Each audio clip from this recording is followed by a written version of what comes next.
সামনে একজন মহিলা এসেছেন, যিনি গত রাতে ছিলেন, এখনো চলে এসেছেন। আজকে সমাবেশে এখানে তিনি জড়ো হবেন। একটু পরেই সমাবেশ পুরোপুরি জমে গেলে আমরা এখন তার কাছ থেকে শুনবো তিনি কি বলেন, আমরা শুনতে চাচ্ছি।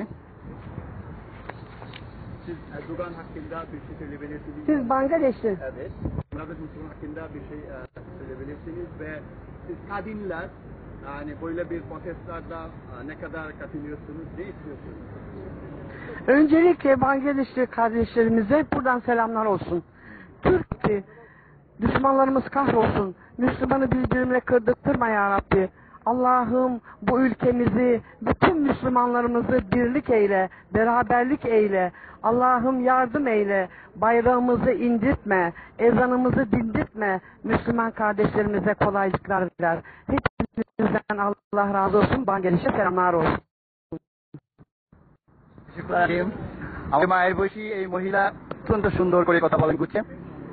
তিনি যেটা বললেন, প্রথমেই বাংলাদেশের মুসলমানদেরকে আমি সালাম দিচ্ছি, বাংলাদেশের মহিলাদেরকে আমি সালাম দিচ্ছি। তুরস্কের মহিলাদের পক্ষ থেকে অত্যন্ত চমৎকার করে তিনি সেটা বললেন এবং বললেন তুরস্কের জন্য দোয়া করবেন আপনারা, কারণ তুরস্ক শুধুমাত্র একটি মুসলিম দেশ নয়, তুরস্ক হচ্ছে গোটা মুসলিম ওয়ার্ল্ডের নেতৃত্ব দানকারী একটি দেশ। তিনি বলেছেন আমাদের জম্মুর বাসখান পৃথিবীর মুসলমানদের যেখানেই সমস্যা হয় সেখানেই হাজির হন, তাদেরকে সহযোগিতা করেন।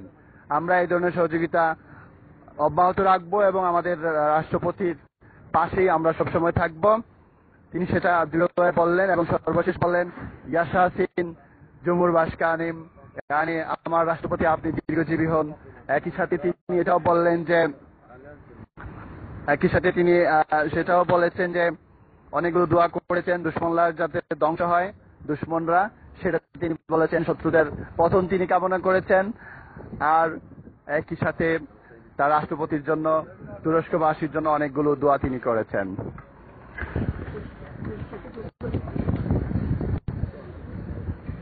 আস্তে আস্তে আজকের সকালে আবার সবাই জড়ো হতে শুরু করেছেন।